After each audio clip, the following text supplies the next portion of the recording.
Merdeka belajar wujud yang nyata.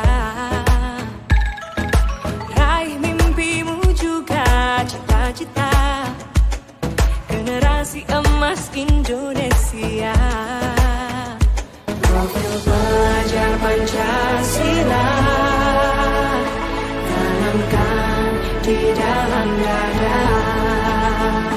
Profil pelajar Pancasila cerdas berkarakter itu kita.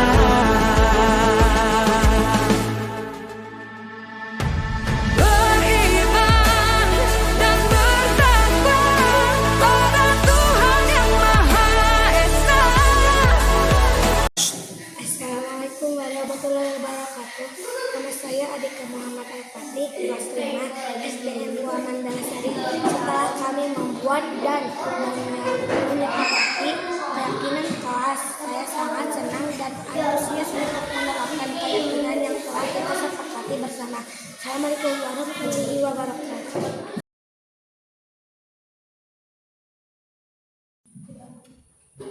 Assalamualaikum warahmatullahi wabarakatuh.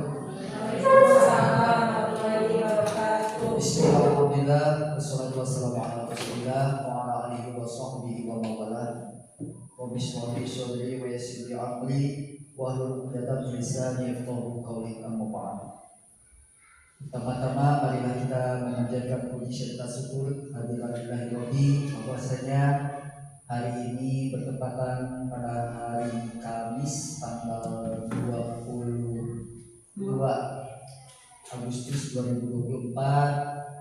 Kita semua bisa berkumpul di tempat yang berbahagia ini, tepatnya di ruangan SDN 2 Mandalasari, berkaitan dilaksanakannya diseminasi menyebarkan pemahaman dan penerapan pengalaman budaya positif modul 1.4, yang mana kegiatan ini merupakan salah satu kegiatan yang dilaksanakan oleh salah satu calon guru penggerak, yaitu Pak Ridwan Mustafa, yang saat ini sedang mengikuti pendidikan guru penggerak angkatan 11.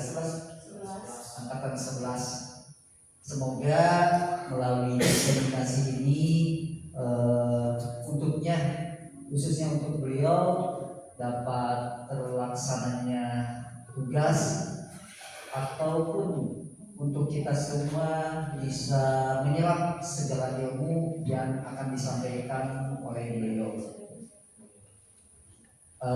Kemudian salawat serta salam semoga berlimpah curahkan selalu kepada baginda kita Habibana wa Nabiyana Muhammad sallallahu alaihi wasallam, berupa kepada keluarganya, pada sahabatnya, serta pada umat-umatnya yang setia sampai akhir zaman.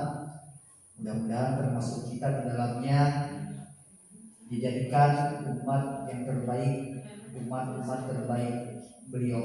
Nanti di akhirat kita semua bisa berkumpul berada di bawah bendera naungan Rasulullah SAW.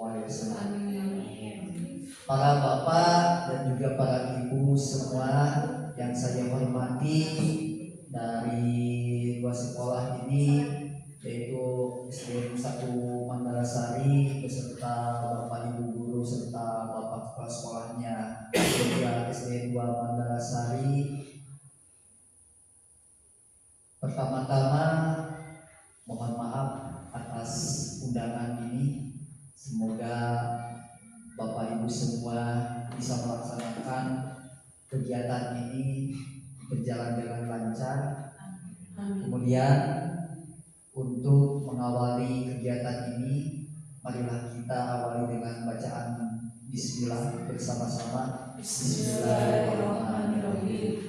Dan selanjutnya untuk acara diseminasi kami serahkan langsung kepada Bapak Ridwan Mustafa sebagai narasumber yang akan menyampaikan pemahaman-pemahaman ataupun materi yang kaitannya dengan materi di pendidikan guru penggerak, yang pada kesempatan ini bertema tentang menyebarkan pemahaman dan penerapan pengalaman budaya positif.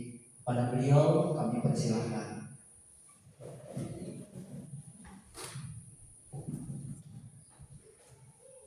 Terima kasih Pak Dede yang telah membuka acara ini. Bismillahirrahmanirrahim. Assalamualaikum warahmatullahi wabarakatuh. Waalaikumsalam warahmatullahi wabarakatuh. Alhamdulillah pada kesempatan ini semua bisa berkumpul pada acara penyebaran pemahaman dan penerapan pengalaman budaya positif.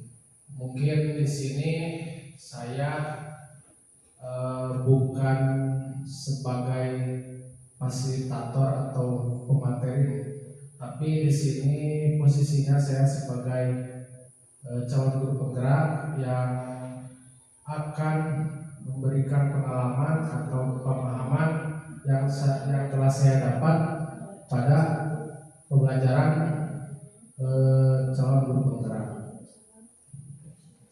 Latar belakang, mungkin selama ini para peserta didik pada umumnya dalam mentaati peraturan sekolah karena mereka merasa takut atau untuk menghindari sanksi akibat dari pelanggaran terhadap peraturan tersebut, bukan atas kesadaran sendiri, sehingga budaya-budaya positif di sekolah tidak tertanam atas motivasi intrinsik para peserta didik. Jadi mungkin Bapak Ibu, si anak itu dalam menjalankan atau apa istilahnya mentaati peraturan atau mentaati tata tertib itu kebanyakan bukan atas dasar kesadaran diri sendiri atau faktor intrinsik dari dirinya sendiri, melainkan karena merasa takut oleh guru dan takut akan kena masalah, mungkin seperti itu.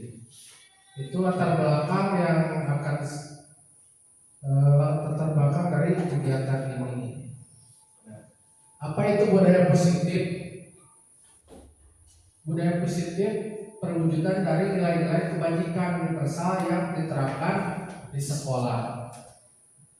Bapak Ibu penginten biasanya kusuna sekali kebajikan universal yang dimaksud ada dalam kurikulum merdeka. Bapak Ibu parantos kenal karena istilah profil pelajar Pancasila. Nah, data nilai-nilai kebijakan anu bakal dianut dalam kurikulum merdeka nyata tina profil pelajar Pancasila. Budaya positif yang diterapkan sekolah adalah salah satu perwujudan dari misi sekolah yang mengandung nilai-nilai kebajikan sesuai dengan tujuan pendidikan nasional yang dijabarkan dalam profil pelajar Pancasila. Nanti akan saya bacakan kembali apa saja profil pelajar Pancasila. Konsep inti dari budaya positif ini yang pertama adalah perubahan paradigma belajar, kemudian disiplin positif, nilai-nilai kebajikan, kebutuhan dasar manusia, motivasi perilaku manusia, posisi kontrol guru, keyakinan kelas, dan segitiga restitusi. Yang pertama, pembelajaran dengan paradigma baru. Nah, pembelajaran dengan paradigma baru merupakan pembelajaran yang dirancang berdasarkan prinsip pembelajaran berdiferensiasi. Bapak Ibu parantos terang apa itu pembelajaran berdiferensiasi? Nah, sehingga peserta didik belajar sesuai dengan kebutuhannya berdasarkan tahap perkembangan sesuai dengan teori psikologi modern untuk mewujudkan profil pelajar Pancasila. Tadi saya telah menyebutkan profil pelajar Pancasila apa saja. Nah, itu di sini ada yang pertama, beriman dan bertakwa kepada Tuhan yang Maha Esa dan berakhlak mulia. Nah, Nah, ini salah satu nilai-nilai kebajikannya. Kemudian kebinekaan global, bergotong royong, kreatif, bernalar kritis, dan peserta didik dilahirkan dengan kemampuan dan keberanian masing-masing. Para peserta didik harus mengubah model pembelajaran yang semula berpusat pada guru, sekarang harus berpusat pada peserta didik dan berdiferensiasi. Semula adanya penerapan sebagai stimulus respon menjadi teori kontrol. Nah, Bapak Ibu, sebelumnya awal-awalnya kita kan dalam mengajar menggunakan stimulus respon. Guru mengajar, murid mendengarkan, mungkin seperti itu kebanyakan. Nah, untuk yang sekarang pembelajaran di kelas itu guru harus menjadi sebagai teori kontrol. Pendidik hanya pembimbing yang mengarahkan dan memotivasi peserta didik untuk dapat berkembang sesuai dengan kodratnya. Lanjut. Nah, di sini pembelajaran model stimulus respon. Kita mencoba mengubah pandangan orang agar sesuai dengan kita. Jadi si anak itu harus nurut ke gurunya, guru kia, guru gitu. Kemudian perilaku buruk merupakan suatu kesalahan belaka. Jadi menurut salah teh, mana teh, ulah gitu. Nah, itu harus kita segera bukan ditinggalkan tapi dirubah. Kemudian pemaksaan pada saat rujukan gagal. Nah, dalam proses teori kontrol, sebagai guru kita harus berusaha memahami pandangan orang lain. Kita tuh harus paham karakter anak bagaimana, keinginan anak bagaimana. Kemudian semua perilaku memiliki tujuan. Nah, perilaku anak itu ada yang A, ada yang B. Semua itu ada tujuannya, Bapak Ibu. Kemudian kolaborasi dan konsensus menciptakan pilihan-pilihan baru. Nah, disiplin positif. Apa makna disiplin positif? Nah, disiplin positif berasal dari bahasa Latin disiplin yang artinya belajar. Disiplin mengacu pada disiplin diri yang memiliki tanggung jawab terhadap apa yang dilakukannya berdasarkan nilai-nilai yang diyakini. Apa itu disiplin positif? Merupakan salah satu cara penerapan disiplin yang bertujuan untuk menumbuhkan kesadaran serta memberdayakan murid tanpa imbalan penghargaan, ancaman, dan hukuman. Kembali lagi tadi sudah dibahas ya Bapak Ibu. Jadi anak itu harus dibiasakan, kebiasaan-kebiasaannya itu bukan karena takut oleh guru, bukan karena imbalan, bukan karena takut akan hukuman, tetapi harus dengan kesadaran dirinya, harus berasal dari intrinsiknya, dari hatinya. Sebagai pendidik, tujuan kita adalah menciptakan murid yang memiliki disiplin diri, sehingga mereka berperilaku mengacu kepada nilai-nilai kebajikan universal yang tadi disebutkan profil belajar Pancasila, dan memiliki motivasi intrinsik dalam perubahan perilaku ke arah yang lebih baik. Seperti itu. Nah, nilai-nilai kebajikan tidak hanya menganut dari profil belajar Pancasila saja, tapi di sini ada IPRO Primary Years Program, kemudian ada keterampilan hidup. Tadi nilai kebajikan menurut profil belajar Pancasila sudah disebutkan apa saja. Dan kemudian dari IPRO Primary Years Program, nilai kebajikannya ada toleransi, rasa hormat, integritas, mandiri, menghargai, antusias, empati, pengetahuan, kreativitas, kerjasama, percaya diri, dan komitmen. Nah, mungkin anak itu selain yang tadi sesuai dengan profil belajar Pancasila, harus juga ada nilai-nilai pendidikan yang lainnya yang disebutkan barusan. Kemudian menurut keterampilan hidup, nilai kebajikannya yang pertama adalah dapat dipercaya, lurus hati, pendengar yang aktif, tidak merendahkan orang lain, dan memberikan yang terbaik dari diri. Kurang lebih seperti itu nilai-nilai kebajikannya. Lanjut, teori motivasi perilaku manusia. Perilaku manusia itu, motivasi perilaku manusia ada 3 ya Bapak Ibu. Yang pertama, untuk menghindari ketidaknyamanan atau hukuman. Nah, kebanyakan anak itu dalam berdisiplin untuk dirinya, yang pertama untuk menghindari ketidaknyamanan atau hukuman, bukan dari diri sendiri. Kemudian yang kedua, untuk mendapatkan imbalan atau penghargaan dari orang lain. Contoh kan Ibu Yanti contohnya, sok barudak pak bersih kelas, kayak di hadiahan. Karena dikedukan sampai barudak teh lagu nya itu kayakan kebersihan bersih di kelas. Tapi upah kita dikedukan hari-hari kan kebanyakan barudak.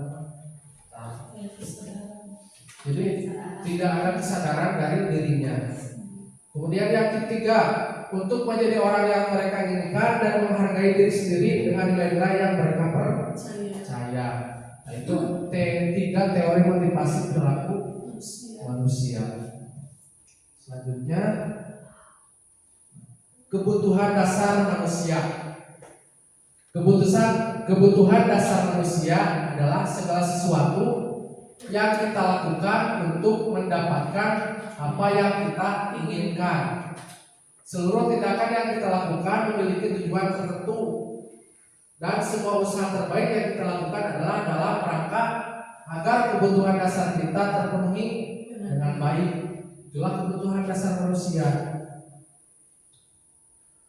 Kebutuhan dasar manusia ada 5 Bapak Ibu. Yang pertama untuk bertahan hidup, salah satunya. Kemudian yang kedua, kasih sayang dan rasa diterima. Selanjutnya penguasaan, kemudian kesenangan dan kebebasan. Gini aja, langsung ke kasus aja ya Bu, biar mengerti. Nah, contoh kasusnya, Ibu Ria, guru kelas 6 di SD Permai, sedang bingung menghadapi ulah salah satu murid di kelasnya. Beberapa anak telah datang dan mengeluhkan Agus yang sering kali meminta bekal makan siang kepada mereka dengan paksa. Nah, itu kan sebuah kasus. Nah, ada pertanyaan, jika Anda menghadapi situasi seperti Ibu Ria, apa yang akan Bapak Ibu lakukan? Kemudian menurut Bapak Ibu, apa kira-kira alasan Agus melakukan itu? Nah, ini berhubungan dengan 5 kebutuhan manusia yang tadi disebutkan. Jadi menurut Ibu, kira-kira alasan Agus melakukan itu seperti apa? Ada beberapa faktor. Bisa saja dari rumah tidak diberikan bekal. Kemudian bisa saja beliau si Agus itu melakukan seperti itu, dia ingin menguasai kelas atau jadi unsur sudah mengajarkan orang biasa wae jadi ketua geng. Nah, ada beberapa faktor anak melakukan hal tersebut yang tadi disebutkan sesuai dengan kebutuhan dasar manusia. Ada bertahan hidup tadi contohnya kan lapar aja teh orang tuanya terima kelan. Salah satu contohnya. Nah, kemudian apa kebutuhan dasar yang belum terpenuhi di diri Agus? Coba. Yang tadi bisa saja yang pertama bertahan hidup, bisa jadi. Kemudian yang lain penguasaan bisa terjadi. kasih sayang yang bisa diterima bisa saja Ya. bisa Bisa perhatian. ya bisa saja seperti itu. Dia bisa saja si Agus di kelasnya dikucilkan sama teman-temannya, tidak diterima, mungkin ada faktor yang lainnya sehingga dia melakukan apa, balas dendam istilahnya. Jadi ngamotivasi Anjina jadi ngajeger contoh nama di kelas kita. Nah, apakah kita sebagai guru bisa langsung menghakimi Agus? Ya. Nah, menurut materi ini, menurut disiplin positif ini, guru itu tidak bisa langsung menghakimi pada anak tersebut, harus mencari dulu akar penyebabnya apa. Ulah kieu ya, contoh si Agus begitu ngalakukan gitu, langsung dipanggil, dicarekan. Nah, karena Agus gitu. Nah, teh Menjudge langsung. salah, saur ieu mah. Ada 3 cara guru dalam memberikan sanksi atau memberikan apa sebutnya kepada anak. Yang pertama ada hukuman, kemudian ada konsekuensi, ada restitusi. Sok ayeuna dikurang sesegerna nyanda mana. Ada perbedaan dari ketiga apa ini disebutnya, bukan hukuman, dari ketiga ini ada perbedaannya. Yang pertama hukuman biasanya tidak terencana atau tiba-tiba. Contoh anak datang kesiangan, kan ada langsung guru nanti kamu berdiri di depan atau langsung digoengkeun lah istilahnya.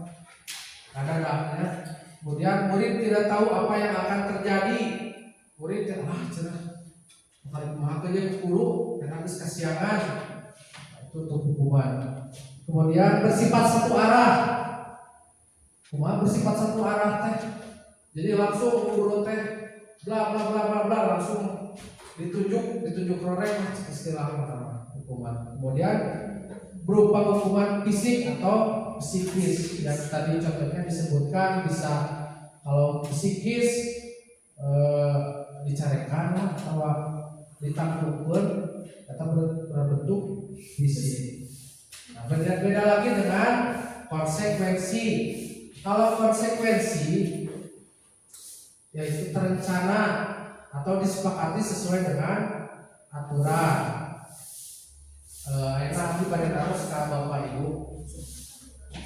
Kemarin pas menerima siswa baru, pas ajaran baru di kelas ngadang heula aturan teu pas bari lebat. Kesepakatan kelas. Nah, harusnya kita itu seperti itu. Jadi tapi di sini disebutnya bukan aturan. Kalau aturan pasti ada hukuman. Tapi ini kesepakatan kelas. Jadi disepakati oleh guru dan anak atau siswa. Kemudian murid tetap dibuat tidak nyaman. Nah, anggarannya ibu, akhirnya langsung murid ngalanggar karena kesepakatan kelas eta, murid teh moal nyaman. Soalnya kan anjeunna tiasa wae merasa malu dengan teman-temannya karena telah melanggar. Kemudian sikap guru selalu memonitor murid. Jadi si murid teh selalu dimonitor kurangnya sesuai dengan kesepakatan kelas eta gitu. Mungkin seperti itu. Yang ketiga ada restitusi. Nah, ini yang diharapkan dari setelah mempelajari materi ini, setelah kita bersama-sama istilah nama ngobrol, Ayeuna ku abdi dipaparkeun restitusi itu yang diharapkan untuk kedepannya. Perbedaannya yaitu proses menciptakan kondisi bagi murid untuk memperbaiki kesalahan. Jadi sifatnya itu dari kesalahan murid itu bukan dihukumnya Bapak Ibu. Adalah dihukum budak teh tiasa wae oke ngalakukeun hal kitu deui ya. Tapi dalam restitusi ini kita itu sebagai guru harus menciptakan kondisi bagi murid untuk memperbaiki kesalahan yang dilakukan olehnya. Lanjut, ini ada contoh kasus kembali. IPA kurang menguasai pelajaran matematika, sehingga pada saat pelajaran berlangsung dia lebih banyak berdiam diri atau menggambar di buku pelajarannya. Pada saat pelajaran matematika, Pak Seno menanyakan materi kepada IPA dan IPA sangat gugup sehingga tak sengaja menjatuhkan tasnya dari kursi dan tiba-tiba menjadi gagap pada saat menjawab. Seluruh kelas pun tertawa melihat perilaku IPA yang gagap dan terkejut tersebut. Pak Seno pada saat itu membiarkan teman-teman IPA mentertawakan IPA yang tergagap dan malu luar biasa. Dan malahan Pak Seno menunjuk hidungnya karena tidak bisa menjawab pertanyaan Pak Seno dengan benar. Kelas semakin gaduh dan anak-anak pun tertawa melihat IPA di depan kelas memegang ujung hidungnya. Ini sebuah kasus ya Bapak Ibu. Ada pertanyaan, apakah Anda setuju dengan tindakan Pak Seno terhadap IPA? Setuju tidak, Bu? Tidak, kenapa? Hari eta begitu disebutna hukuman atau konsekuensi? Hukumannya, soalnya naon tadi hukuman mah ngadadaknya langsung datang. Apakah Anda setuju dengan tindakan Pak Seno terhadap IPA? Tidak setuju. Kenapa? Kunaon cenah? Kita setuju. Langsung bisa saja isi IPA itu ngedrop ya Bu. Psikis kena. Kemudian menurut Anda tindakan Pak Seno terhadap IPA adalah sebuah hukuman atau konsekuensi? Pertanyaannya. Tadi Ibu telah menjawab hukuman ya. Karena apa? Karena secara langsung. Ya, seperti itu. Nah ini ada hukuman dan konsekuensi. Ini ada yang termasuk hukuman, kemudian ada juga yang termasuk konsekuensi. Coba menurut Bapak Ibu, yang pertama mencatat 100 kali di dalam buku kalimat saya tidak akan terlambat lagi karena terlambat ke sekolah. Itu hukuman atau konsekuensi? Hukuman, betul. Kemudian yang kedua, membersihkan coretan tip X yang dibuat di meja tulisnya. Betul. Ini konsekuensi karena kan sebelumnya bisa saja ada aturan apabila mencoret-coret tip X harus membersihkannya. Konsekuensinya tidak Bu. Kemudian yang ketiga, menggantikan kertas tugas temannya yang dia coret-coret. Itu apa? Konsekuensi. Kemudian murid diminta membersihkan tumpahan air di meja karena tersenggol pada saat belajar. Hukuman atau konsekuensi? Ini hukuman karena tiba-tiba secara langsung refleksnya. Nah Bapak Ibu, ada 5 posisi kontrol yang ada pada guru. Yang pertama ada sebagai penghukum, kemudian pembuat rasa bersalah, kemudian ada posisi kontrol sebagai teman, ada sebagai pemantau, kemudian ada sebagai manajer. Nah, di antara Bapak Ibu, posisi kontrol yang mana yang dibiasakan oleh Bapak Ibu di sekolah atau di kelas? Yang mana? Coba. Ada yang sebagai penghukum, ada sebagai membuat merasa bersalah, kumaha sebagai membuat merasa bersalah. Sanes, kayak suami ditayangkan ya contohnya. Nah, di sini dari 5 posisi kontrol tersebut hanya ada satu yang tidak ada efek sampingnya, yaitu sebagai manajer yang terakhir. Sebagai teman ada efek sampingnya kalau membiasakan ada. Nanti kita jadi bisa saja si anak itu menurut tekan kebiasaan kumpul menurut tekan lain menurut kan bisa. Tapi rata-rata itu sudah ada. Ya. Besok enak orang simaknya video Jadi ayah contoh penerapan 5 posisi kontrol pada guru. Di antara 5 iya, cik Bapak Ibu termasuk yang mana? Salam bahagia Ibu dan Bapak Guru hebat. Dalam penerapan disiplin positif restitusi, salah satu program yang digunakan adalah 5 posisi kontrol. 5 posisi kontrol dalam restitusi adalah proses perjalanan seorang pendidik agar dapat mengenali dirinya. Pada video kali ini, kita akan membahas tentang 5 posisi kontrol yang dikembangkan oleh gaya dosen dan contoh penerapannya.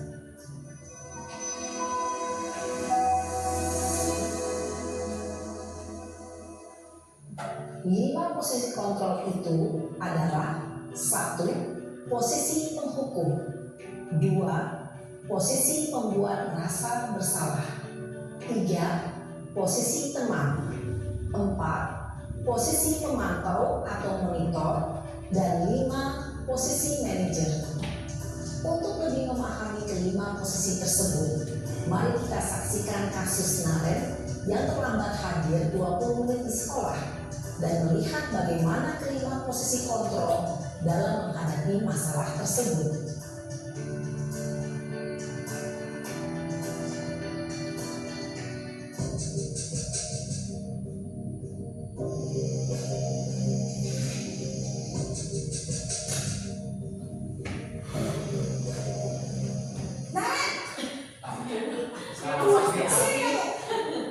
Sana sakit dulu. Selalu terlambat. Kamu deh pasti terlambat. Mahu saya Apa? Apa coba? Alasan kamu apa lagi? Kapan sih kamu tidak terlambat? Malas sekali ya kamu jadi anak. saya Dasar pemalas. Gak kapok-kapok sih kamu. Sudah berapa kali terlambat? Sana, kamu keliling lapangan basket 2 kali. kenapa saya harus keliling lapangan basket, Bu? Kenapa? Kamu lawan ibu. Berani-beraninya jawab. Sudah terlambat, masih berani jawab pula. Sekarang, keliling lapangan basket 5 kali sekalian. Biar kapok. Cepat. Pergi sana ke lapangan basket. Posisi penghukum biasanya berbicara dengan nada tinggi, menghardik, menunjuk-nunjuk, menyakiti, dan menyindir. Hukuman bisa berupa fisik maupun psikis. Ibu dan Bapak Guru hebat, dampak yang terjadi pada murid ketika guru berada pada posisi penghukum adalah murid cenderung akan memberontak, bahkan menyimpan dendam.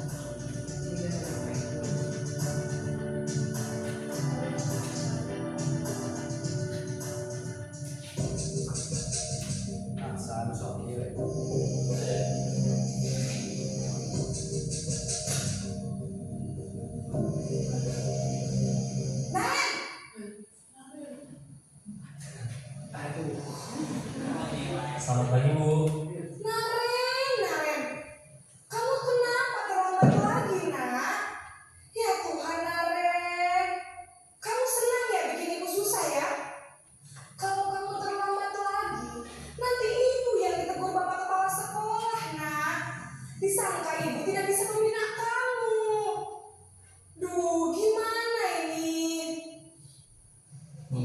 Maaf Bu. Duh Gusti Naren. Kamu suka ya kalau ibu tegur bapak kepala sekolah? Terus, sekarang ibu harus tulis apa ya di buku absen? Ini kamu sudah sering terlambat loh.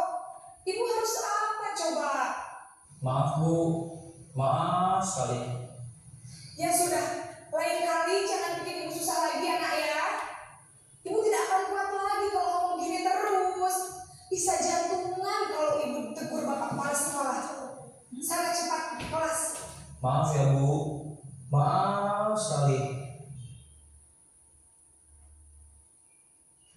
Posisi pembuat rasa bersalah berbicara dengan nada tenang, cenderung lembut. Namun kata-kata yang diutarakan membuat murid merasa menjadi orang yang gagal, memandang buruk dirinya sendiri, merasa tidak berharga, dan tidak sanggup membahagiakan orang lain. Ketika guru mengambil posisi pembuat rasa bersalah, murid akan menganggap dirinya yang bersalah dan ia akan menyimpan emosi negatif tersebut di dalam dirinya.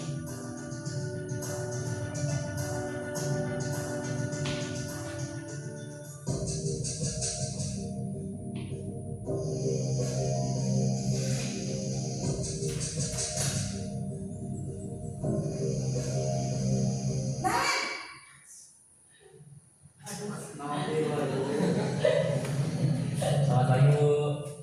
Wah, sudah jam berapa ini nak? Salam Terlambat satu. lagi ya sayang. Iya Bu. Habis ibu saya lupa bangunkan saya Bu. Kamu malah menyalahkan ibu kamu. Kamu bukannya anak yang larinya paling kencang. Kok terlambat sih? Iya Bu. Saya memang terlambat bangun tadi.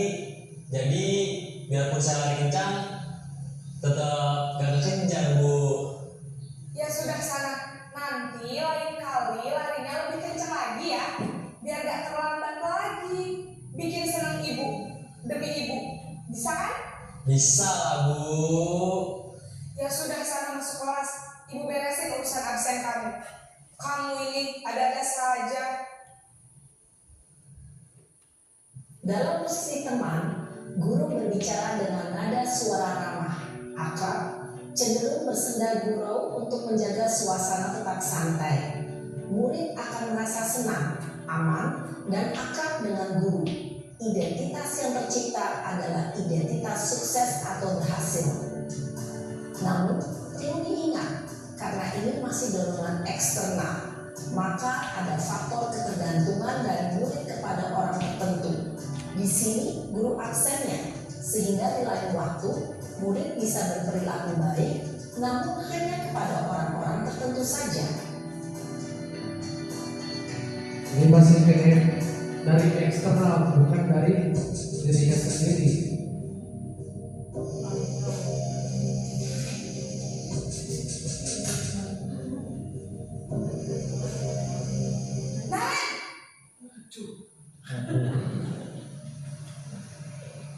Selamat pagi Bu.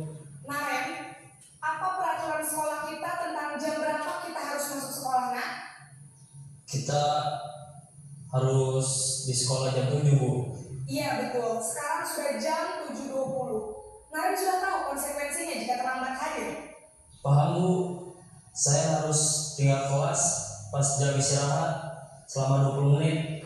Iya benar, konsekuensinya demikian. Jadi nanti jam 9.30 pas istirahat, kamu harus tinggal di kelas, kerjakan tugas tambahan untuk ketertinggalan kamu, ya? Baik Bu. Posisi pemantau mengandalkan penghitungan atau data untuk mengontrol murid. Guru mengarahkan murid berdasarkan peraturan dan konsekuensi. Seorang pemantau menunjukkan bahasa tubuh dan ekspresi wajah yang datar dan cenderung formal.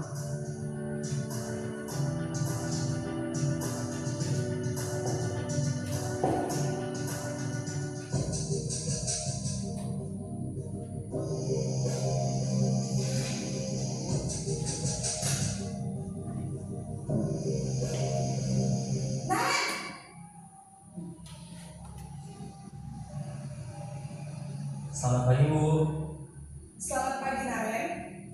Maaf Bu, saya terlambat. Iya, sekolah masuknya jam 7, sekarang sudah jam 7.20. Jadi sekarang bagaimana ini Naren? Maaf Bu, saya lupa setel alarm saya semalam. Baiklah, menurut kamu, keyakinan sekolah yang mana yang perlu kamu tingkatkan? Menghargai diri sendiri dan orang lain mungkin ya Bu.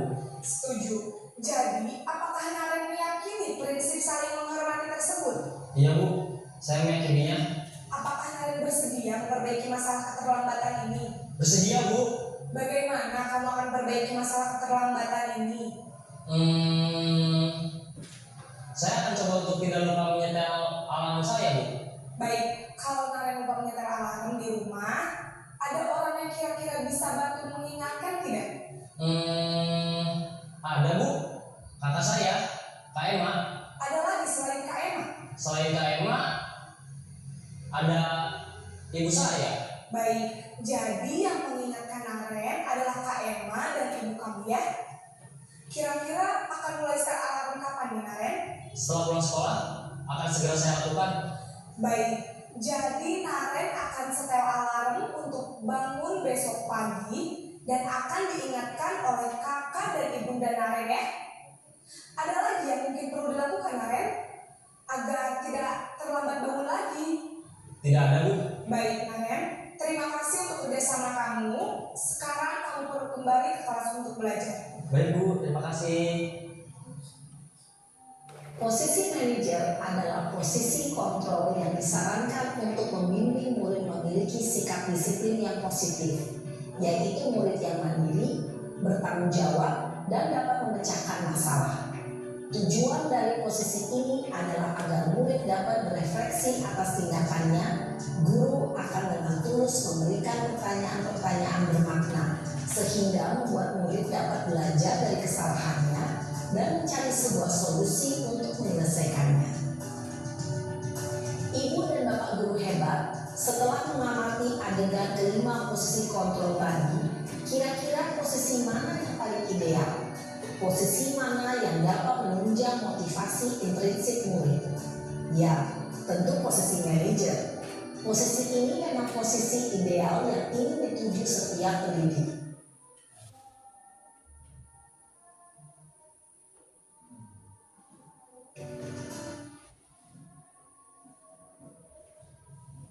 Nah, Bapak Ibu tadi sudah menyaksikan 5 posisi kontrol yang ada pada diri guru. Jadi setiap posisi kontrol tersebut ada apa tadi? Ada itunya, ada efeknya. Yang pertama sebagai penghukum jelas itu sudah tidak boleh dilakukan. Kemudian yang kedua sebagai pemerasa bersalah.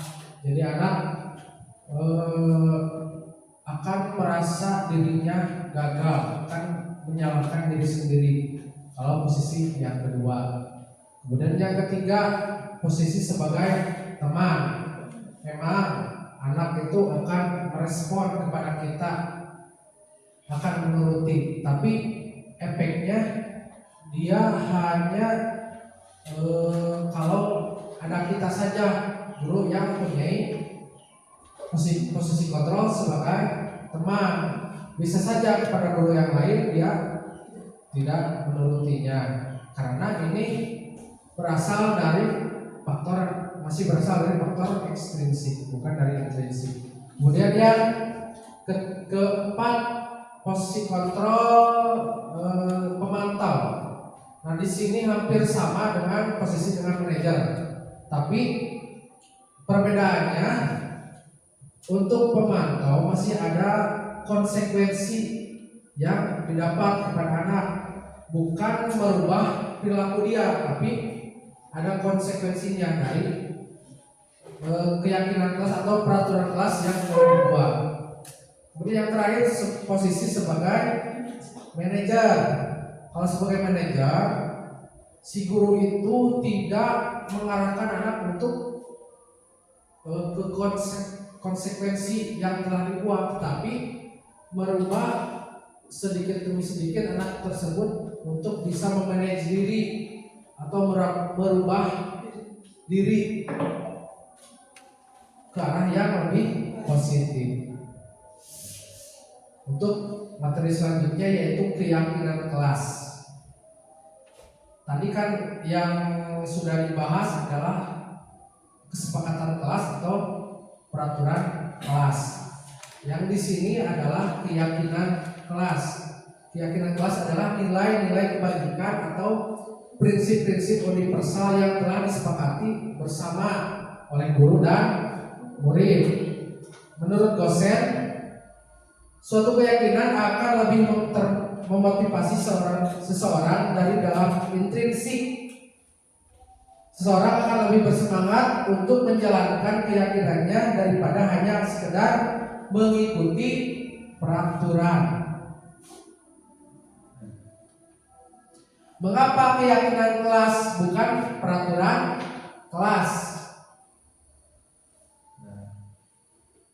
Keyakinan kelas bersifat lebih abstrak daripada peraturan yang lebih rinci dan konkret.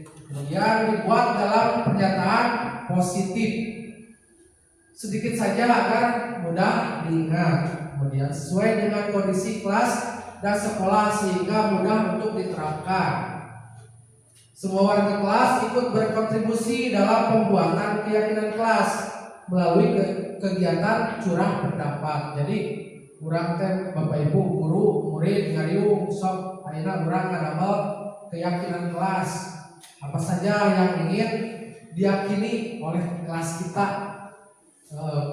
Keyakinan eta bukan berarti kan agamanya Bapak Ibu, ieu mah lebih ke kesepakatan. Kemudian semua warga kelas ikut berkontribusi dalam pembuatan keyakinan kelas melalui kegiatan curah pendapat.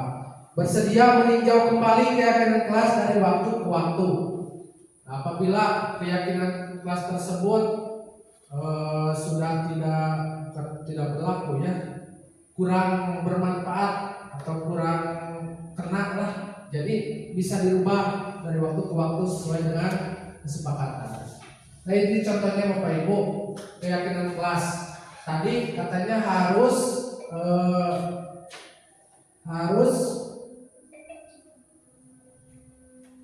dalam pernyataan positif. Apa bedanya peraturan kelas dan keyakinan kelas?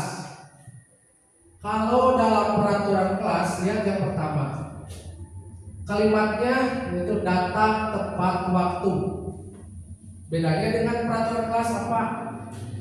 Ada kata tidak boleh, berarti itu merupakan aturan ya. Tidak boleh datang tepat waktu. Beda dengan keyakinan kelas, kalimatnya cukup datang tepat waktu. Kemudian hormati guru dan teman, angkat tangan jika ingin bicara, dan banyak lagi ke bawahnya. Itu semua keyakinan kelas. Jadi kalimatnya harus positif, tidak boleh ada kata tidak boleh, jangan seperti itu. Itu keyakinan kelas. Jadi alangkah baiknya kita sebelum dari pas awal pembelajaran itu kita membuat keyakinan kelas dulu dengan anak-anak. Nah, sehingga kita dalam menerapkan posisi kontrol yang sebagai manajer kita bisa dilakukan. Kita kembalikan lagi kepada keyakinan kelas yang telah dibuat atau yang disepakati. Nah di sini ada segitiga restitusi. Dalam posisi kontrol yang kelima yang tadi yang sebagai manajer, di sini memuat segitiga restitusi. Nah segitiga restitusi Bapak Ibu yaitu suatu proses dialog yang dijalankan oleh guru agar dapat menghasilkan murid yang mandiri dan bertanggung jawab. Sehingga tadi Ibu kalimat-kalimat nanti, jadi mengarahkan anak untuk ke arah yang mandiri dan bertanggung jawab, merubah dirinya bukan karena faktor ekstrinsik tapi faktor dalam dirinya atau intrinsik. Dalam segitiga restitusi ada yang pertama yang disebut dengan menstabiliskan identitas. Kemudian validasi tindakan yang salah. Kemudian menanyakan keyakinan. Contohnya yang seperti tadi. Tahapan segitiga restitusi. Yang pertama menstabilkan identitas. Apa saja kalimat-kalimatnya? Contohnya yang pertama, berbuat salah itu wajar, manusiawi, itu menstabilkan identitas. Kalau anak membuat kesalahan bukan langsung diberi teguran atau dimarahi, bukan seperti itu, tapi yang pertama yang dilakukan adalah menstabilkan identitas dulu. Kalimat-kalimatnya bisa berupa yang ini ditampilkan. Yang pertama, berbuat salah itu wajar, manusiawi. Kemudian tidak ada manusia yang sempurna. Nah, bisa seperti itu. Kemudian ibu bapak juga pernah melakukan kesalahan seperti itu dan sebagainya. Ini ada contoh-contohnya ke bawah. Kemudian yang kedua, validasi tindakan yang salah. Berdasarkan prinsip setiap perilaku berupaya memenuhi suatu kebutuhan tertentu. Contoh kalimatnya, kamu pasti punya alasan kenapa melakukan itu. Jadi kita itu bertanya dikembalikan lagi kepada anak tersebut dengan memvalidasi tindakan yang salah, yang kesalahan yang dia buat. Kalimatnya, kamu patut bangga pada dirimu sendiri karena kamu telah melindungi sesuatu yang penting buatmu. Kurang lebih contohnya seperti itu. Kemudian yang terakhir, menanyakan keyakinan. Nah, tadi kan saya sudah bilang tadi sebelum kita melakukan kegiatan pembelajaran di awal tahun pembelajaran, kita harus membuat dulu keyakinan kelas. Nanti kalau anak melakukan kesalahan, kita bisa mengembalikan kepadanya untuk menanyakan keyakinan kelas yang telah dibuat bersama. Contoh kalimatnya, apa yang kita percaya sebagai kelas atau keluarga. Kemudian, apa nilai-nilai umum yang telah kita sepakati. Bisa saja seperti itu kalimatnya untuk menanyakan keyakinan kepada anak. Nah, terakhir, terima kasih. Mungkin materi atau pemaparan dari saya mencukupkan sekian. Mohon maaf bila ada salah-salah kata.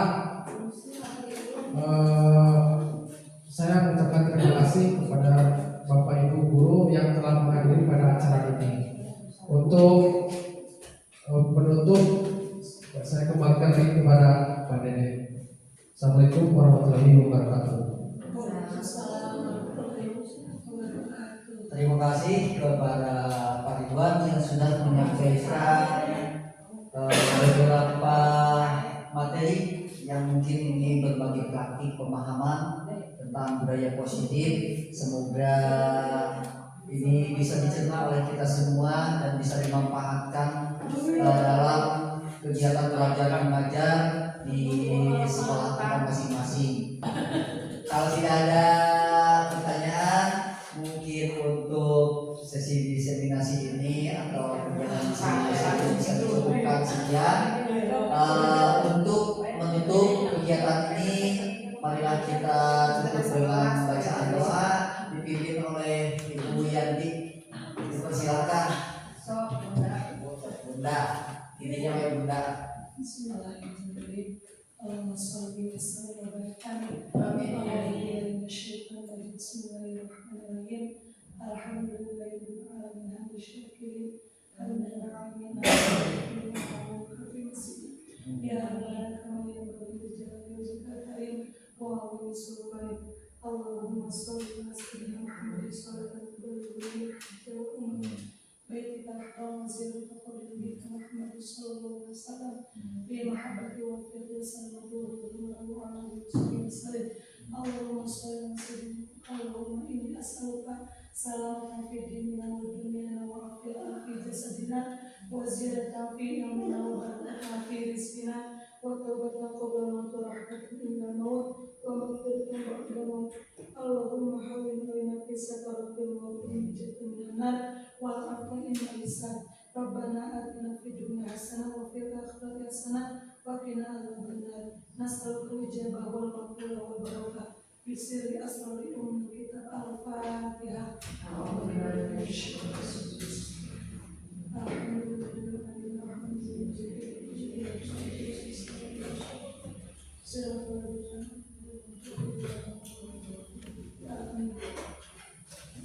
Sekali lagi kami ucapkan banyak terima kasih atas partisipasinya dan mohon maaf atas waktunya yang terganggu, dan untuk selanjutnya dipersilakan acara kelima.